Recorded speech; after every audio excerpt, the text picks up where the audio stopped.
Dear learners, today we are going to discuss the MCQs from microbiology on the topic sterilization. In part 1, we have seen few of the MCQs on the same topic, that is sterilization. Now part 2, from part 2, first question is, the question says phenol coefficient indicates whether it is a efficiency of disinfectant, dilution of disinfectant, purity of disinfectant, or quantity of a disinfectant. So according to the phenol coefficient method, as you can see here, this is the process of phenol coefficient method. Here these are the killed microbial cells and which are not killed. So this test disinfectant is compared with the phenol in the process, and these stock solutions of various concentrations are checked and the efficiency is determined. So according to the method, RW method, that is Riddle-Walker, the formula says it is the dilution of unknown divided by dilution of phenol, which kills 7.5 but not in 5 minutes. So according to the formula of phenol coefficient, when we put the values and when this answer for phenol coefficient, if this value is more than 1, then the disinfectant is more effective than phenol, and if it is less than 1, then it is less effective than phenol. So this is compared with the phenol, which is that is the reason the name is phenol coefficient method, and it determines how much effective the test disinfectant is. So the correct answer is, it is used, that is phenol coefficient indicates the efficiency of a disinfectant compared to phenol, so the name is phenol coefficient method. Next question is, spores are killed by whether 70% alcohol, glutaraldehyde, autoclaving, or both B and C. The correct answer is, it is both B and C. Since, as you all know, spores are comparatively resistant to heat or any other processes such as drying and all, but when it comes to certain disinfectants, that is such as glutaraldehyde, which is a potent disinfectant from the aldehyde class, and autoclaving process, which kills the spore at higher temperatures through moist heat. So the correct answer is, it is both B and C. Next question is, glasswares are sterilized by whether by autoclaving, hot air oven, incineration, or none of these. So this is a very common question which students have done in their daily routine when they are doing their practicals. Glasswares which we are using, such as beakers, measuring cylinders, conical flasks, etc., all these glasswares are sterilized by hot air oven, which is a dry heat method of sterilization, wherein the glasswares are sterilized by storing at specific temperature or by for example, one temperature, that is 160 degrees Celsius for 1 hour, and as and when the temperature will increase, the time will go on reducing. In part 1 we have seen the descriptive hot air oven sterilization method. Next question is, Tyndallization was proposed by, whether it is proposed by Tyndall, Pasteur, Koch, or Jenner. The correct answer is, it is Tyndall. So as the name suggests, Tyndallization, it is proposed by Tyndall, so the name Tyndallization. Next question is, by pasteurization all the microorganisms can be removed, only pathogenic forms can be removed, or only non-pathogenic forms can be removed, or all of these are correct? The correct answer is, pasteurization is basically the process which is meant for pathogenic forms.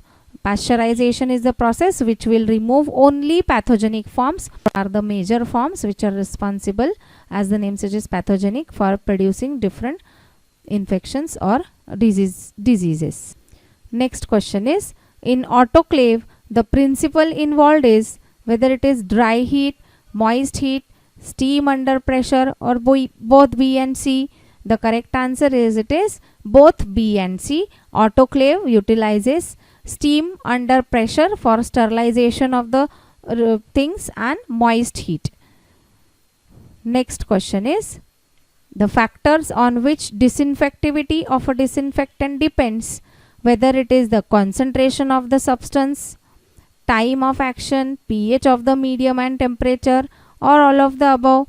The correct answer is it is all of the above. When it comes to disinfectivity of a disinfectant, so disinfectant, to how much percent or to how much extent it is having the capability of disinfecting the surface, it depends on all these factors. As you can see in the diagram, these are the factors on which disinfectivity of a disinfectant is dependent.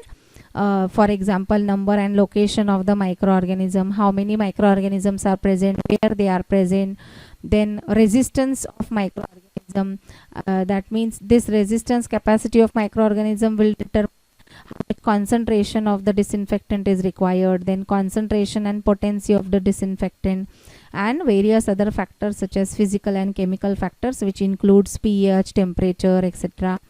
Then organic and inorganic matters, as well as duration, that means time of exposure, to how much time it is exposed, and biomes. So the correct answer is it is all of them. Next question is, in aldehyde, which are the most powerful disinfectants from the aldehyde class, whether it is formaldehyde, acetaldehyde, butyraldehyde, or A and C? The correct answer is it is both A and C, because according to the classification of disinfectant, there are various classes. Among aldehyde class, which includes two potent disinfectants such as formaldehyde and glutaraldehyde. That means they are having the stronger action and not acetaldehyde. Next question is, the sterilizing agent is amongst this is whether it is ethylene oxide, oxygen, nitrogen, or carbon tetrachloride. So the sterilizing agent amongst the given is it is ethylene oxide. If you see the classification, gaseous sterilization and liquid sterilization is there. Amongst the gaseous sterilization, ethylene oxide is the agent, gaseous agent, which is used for gaseous sterilization. Next question is, salts of heavy metals used as disinfectants are, they are thiomersal, phenyl mercuric nitrate, chrome, or all of these. So according to the classification, heavy metals are also used as disinfectants. So what all heavy metals are used as disinfectants? The correct answer is it is all of them. If you will see here in salts of heavy metals of copper, silver, mercury are also possible. Thiomersal, murochrome is also there, but they are comparatively less toxic, and phenyl mercuric nitrate is also coming under the salts of heavy metal. So the correct answer is it is all of these. The options like thiomersal, phenyl mercuric nitrate, murochrome, all are used as disinfectants which belong to salts of heavy metals. Next question is, spores of actinomycetes are very sensitive. They are killed at room temperature of, whether the temperature is 52 degrees Celsius for 30 minutes, 65 degrees Celsius for 30 minutes, 70 degrees Celsius for 30 minutes, 43 degrees Celsius for 30 minutes. The correct answer is it is 65 degrees Celsius for 30 minutes. As you all know, actinomycetes, like, they are able to withstand the desiccation, but they are not heat resistant. They are sensitive to heat. And actinomycetes, like as you can see in the diagram, the spores generally are sporangiospores. Sporangiospores means they develop inside the bag-like or sac-like structure called as sporangium. So this inside this sporangium, the spores are there, which are called as sporangiospores, and when with the flow of the wind, they can be dispersed and they can develop into the new bacteria. So the correct answer says it is 65 degrees Celsius for 30 minutes on the virtue of the property of spores of actinomycetes that they are comparatively less resistant to heat. With this, we finish with few of the MCQs from sterilization part 2. Stay tuned for our next videos. Thank you.